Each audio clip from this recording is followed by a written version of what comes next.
안녕하십니까. 이성수의 증시 토크입니다. 자, 러시아의 우크라이나 침공, 그 이후에 주식시장이 큰 요동이 치고 있습니다. 자, 악재, 전쟁이라는 악재가 터지면서 주식 투자자 입장에서는 참으로 혼란스러운 그러한 분위기가 지금 나타나고 있는데요. 여러 가지 생각들이 아마 오가실 것입니다. 자, 우크라이나 침공에 따른 이 전쟁이 큰 문제가 될 것이다. 그런 것뿐만 아니고요. 한편으로는 이렇게 우크라이나가 침공당했는데 이 주식 투자를 하는 게 맞냐라는 어떤 도덕적인 이런 의견도 내시는 분도 계신 것 같습니다. 자, 그런데요. 한편으로는 이런 생각이 듭니다. 자, 전쟁이라는 악재가 분명히 있는 것은 맞지만 한편으로는 주식 투자는 어떤 윤리나 도덕이나 이런 것을 억지로 적용할 대상이 아니라고 생각합니다. 오히려 냉정하게 기업 가치를 봐야 된다라는 점을 이야기 드리고 싶습니다. 자, 오늘 증시 토크 좀 냉정하고 차갑게 들리실 수 있지만 이거는 주식 투자의 진실입니다. 오늘 증시 토크 함께 끝까지 해주시기 바라겠습니다. 구독, 좋아요 버튼과 함께 힘차게 시작하겠습니다. 자, 시작에 앞서서 한 가지 공지 안내드립니다. 오늘 저녁이에요. 오늘 저녁 7시에 유튜브 라이브를 통해서 저의 105차 정기 세미나가 개최됩니다. 자, 오늘 저녁 7시에 만나 뵙도록 하겠습니다. 자, 공지 살짝 드렸으니까 꼭 오셔야 됩니다. 자, 본론으로 들어가도록 하겠습니다. 자, 러시아의 우크라이나 침공, 그 후에 뉴스 매체들에 계속 등장하는 영상들, 그리고 유튜브, SNS 또는 인터넷 커뮤니티 등에 올라오고 있는 여러 가지 슬픈 소식들, 전쟁의 참상, 보다 보면은, 여러 가지 감정이 들죠. 참으로 불쌍한 상황이다라는 그런 생각이 많이 듭니다.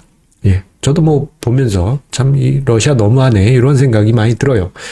자, 그런데 그런 감정을 가질 수는 있죠. 하지만 그 감정을 전쟁이 났는데 주식 투자를 하는 거는 도덕적으로 윤리적으로 뭔가 모순이 있는 거 아니냐 이렇게 생각하신 분도 계신 것 같아요.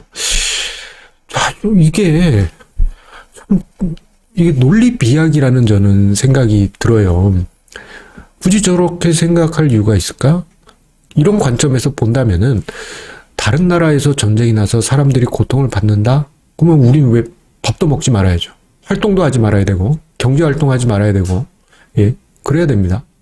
연민을 느끼고 그들의 고통을 같이 이렇게 느껴준다면 아무것도 하지 말아야 돼요. 자, 그런데 주식 투자에까지도 도덕 윤리적 잣대를 넣어야 되는가? 이 점에 대해서는 저는 아니라고 생각됩니다. 자, 이러한 것뿐만 아니고 전쟁이라는 악재가 있으니까 이건 안 좋다. 주식시장에는 안 좋은 이야기들이니까 주식 투자 포기해야 된다라는 이야기들도 등장하게 되죠. 하지만요, 금융시장은 이러한 감정적인 부분과 별개로 좀 냉정하게 움직이는 경향이 있습니다. 자, 이 점에 대해서 좀 불편하게 생각하실 수도 있는데요. 하지만 금융시장은 냉정합니다. 금융시장은 어떤 의리나 이러한 부분이 있는 게 아니고 철저하게 자금의 흐름에 의해서 움직이는 경향이 있어요. 근데 여기서 도덕적인 부분, 윤리적인 부분, 주식 투자를 이 시점에 한다는 건 문제가 있다. 그건 아닙니다. 오히려 냉정하게 보게 되면은 오히려 주식 투자에 있어서 우리가 수익을 만들 기회를 찾을 수가 있어요. 이게 문제가 된다 한다면 국민연금도 지금 이 시점에서 투자하면 안 되죠. 다 털어버리고 안전자산으로 가든가 뭔가 이렇게 연민을 가지고 좀 이런 식으로 가는 게 맞겠죠. 하지만 금융시장은 그게 아니죠. 그렇게 행동하는 것은 오히려 국민연금이다? 그러면 그 자금의 투자자라고 할 수 있는 국민에 대한 도덕을 저버리는 셈입니다. 그리고 주식 투자자 본인 입장에서 보면요, 냉정하게 하지 않고 어떤 윤리 도덕을 적용하거나 감정적인 부분을 대입해서 투자를 한다? 이거는 어떻게 보면 본인 스스로의 투자 자금에 대해서 혹은 가계의 자산, 자기 지배 투자 자산을 운용하는 데 있어서 그건 도덕적으로 윤리적으로 모순된 것이다라고 저는 오히려 생각합니다. 자, 그리고 금융시장은 냉정하게 오히려 움직여요. 이 부분에 관해서 여러 가지 근거를 들 수 있겠습니다만 가장 큰 부분 중에 하나는 전쟁터에서 멀면 멀수록 주식시장에 미치는 충격은 적거나 아예 미미합니다. 자, 이 점에 대해서 공감하지 못하실 수 있기 때문에 제가 자료를 하나 준비를 했어요. 자, 지금 화면상에 자, 어제 러시아가 우크라이나 침공한 이후에 주요 증시의 주요 국가들의 증시 등락률을 조사를 해봤습니다.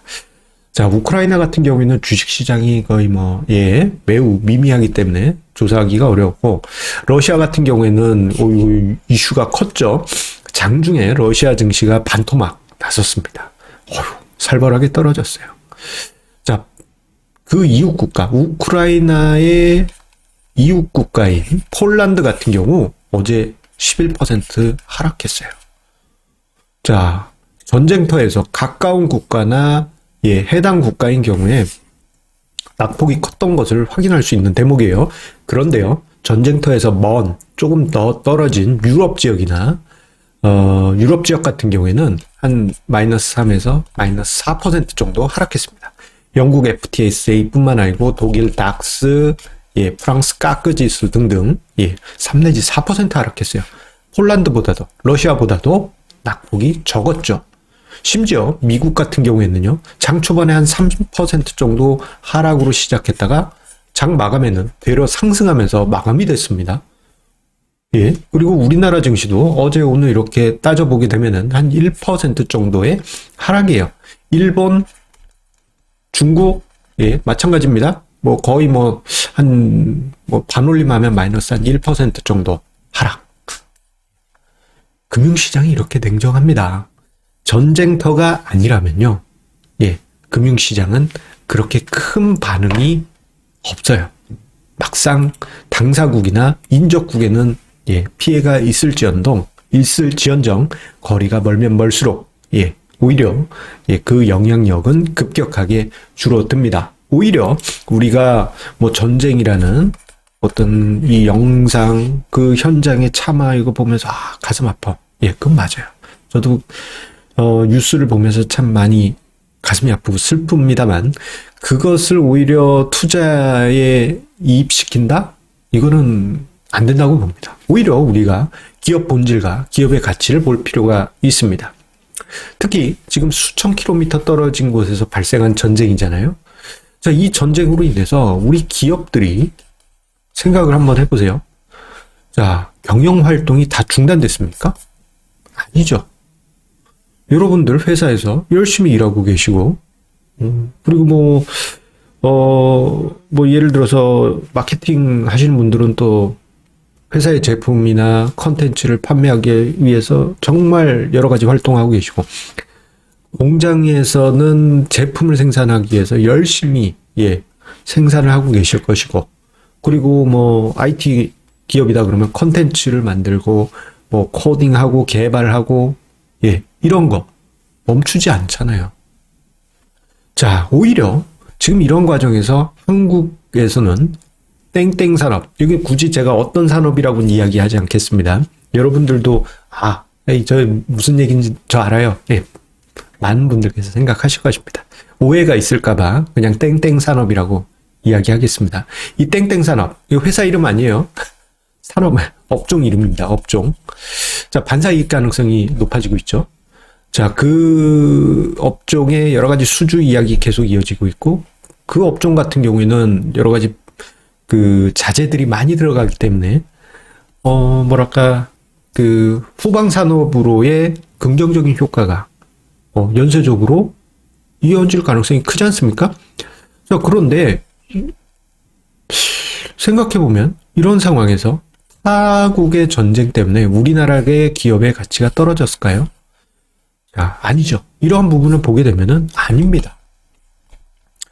자, 오히려 기업 본질과 가치를 생각하게 되면은 주식시장이 밀려야 될까? 전쟁 때문에 밀렸다? 그 부분은 오히려 오버가 아닌가? 그렇게 생각을 하게 됩니다. 오히려 이러한 부분을 우리가 생각을 해야 될 것 같아요. 뭐냐면요. 투자 격언 중에 이런 말이 있습니다. 포성이 들리면 주식을 사라 라는 말이 있어요. 예. 자, 전쟁이 발생할지 몰라라는 분위기 속에서 주식시장이 밀리고, 그리고 정작 포성이 울리고 나면 증시가 단기적이든, 예, 중기적이든, 아니면 추세 전환이 됐든 반등이 나오게 됩니다. 요게. 자, 이번 같은 경우에는 어떻게 될지 몰라요. 2003년 이라크전 때는 추세가 아예 돌아서면서 2007년까지 강세장이었지 않습니까? 하지만 이번 같은 경우에는 상승 추세는 아니고 조금 이제 이게 하락 추세가 잠깐 이렇게 멈출 가능성은 있다고 봐요. 아이러니하게도 포성이 울린 뒤로 주식 시장은 잠깐 출렁이었지만 안정을 찾아가고 있습니다. 자, 이런 상황 속에서 우리가 이 모습, 아니 전쟁이 났는데 어떻게 증시가 반등해? 이렇게 생각하실 게 아니고 냉정하게 전략을 세우고 정립할 필요가 있습니다. 오히려 이번 조정장에서 난 전략이 없던 상황에서 그냥 무방비로 당했어요 하신 분들 많이 계신데요. 자, 반등이 오늘하고 며칠 더 이어질 수도 있고 하겠습니다만 그 반등을 이용해서 전략을 세팅하시는 기회로 삼을 필요가 있겠습니다.